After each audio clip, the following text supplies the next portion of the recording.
Trump's triumphs. That's the focus of tonight's angle. As I close out this year, I thought it was super important to reiterate just how fortunate we were to have had a president like Donald Trump for 4 years.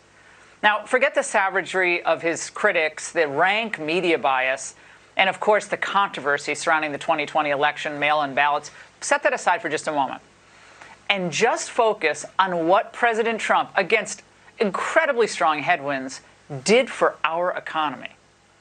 Today, more than 6 weeks after Election Day, the New York Times, believe it or not, published a piece confirming how much Trump's policies helped our factory workers. The focus in that article was on the carrier plant in Indianapolis.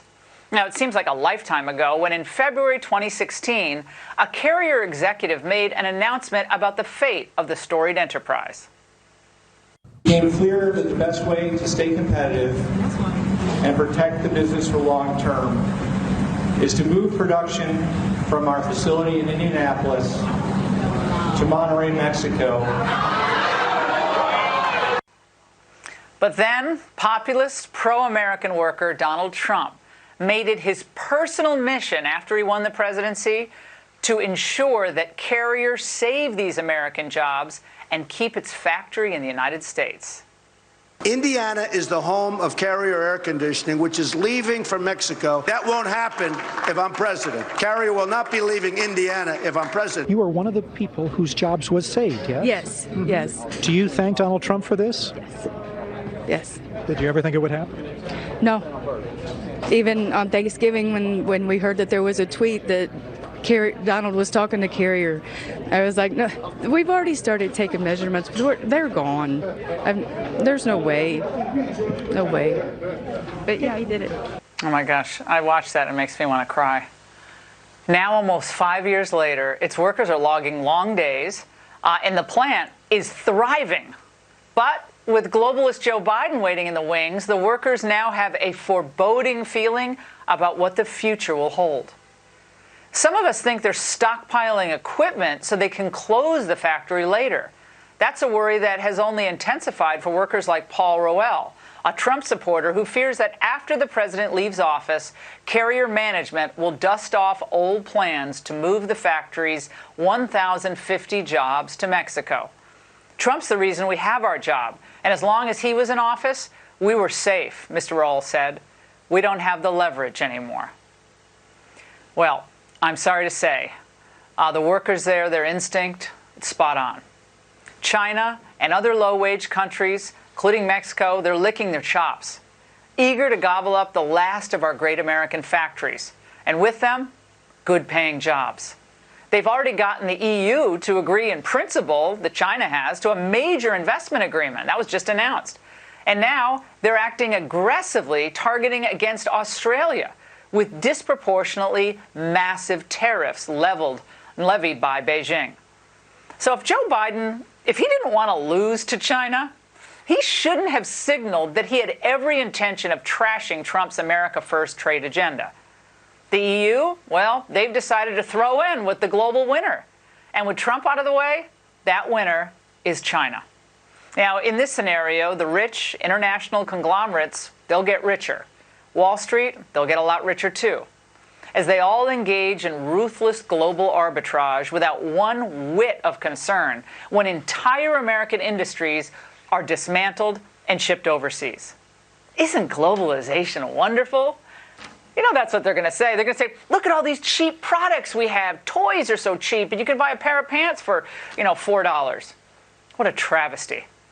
Biden will merely be a passive manager of our decline as we outsource not just jobs, but our entire future.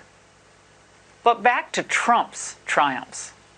This week's stunning economic news from the Federal Reserve that was completely lost or ignored by the lamestream press. I'm talking about the Fed's projections for the U.S. economy, which, in convenient timing, exceed its projections from just a few months ago as the fall campaign season got underway. Now, we find on page 2 of this document that the change in real GDP for 2020 is now projected to be negative 2.4%. That's an improvement from the prediction of negative 3.7% in September. In other words, what will be an economic disaster for much of the world, including Europe, will be only a mild recession for Americans under Trump. Trump, the Republican governors who kept things open, and the American people saved the U.S. economy. And the unemployment rate for 2020 is projected to be 6.7%.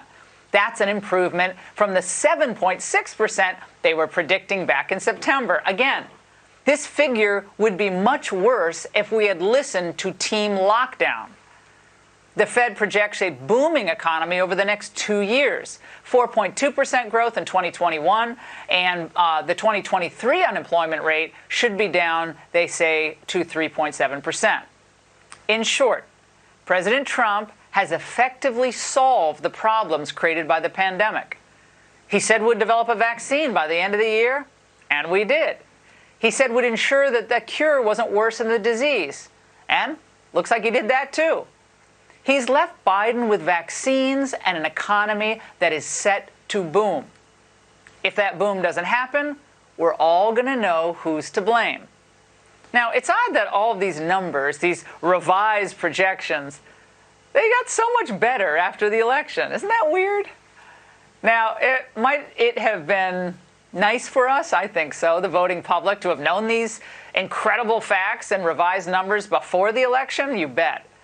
But we know how the media operates, highlight any and all developments that could have a negative impact on the president, and bury the good news that reveal just how difficult life would become for regular people, regular working people, once again, under Joe Biden.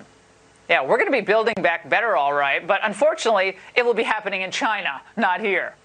Certainly not in places like Indianapolis, where I'm afraid that carrier plant's days are numbered. And to all of you Georgians, you're getting ready to vote, maybe you already have, in those Senate runoff races. You all should be asking yourself, which senators will be more likely to support policies that make it harder to ship jobs, manufacturing jobs, overseas? And which senators will make it easier to do so? Also, which senators will work to preserve all other good-paying jobs, including those that relate to the oil and gas industry? Well, I think you know the answer.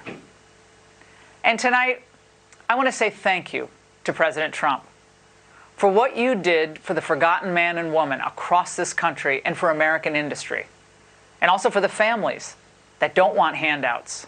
They want a government that works for them. They want the dignity of decent wages for a full day's work.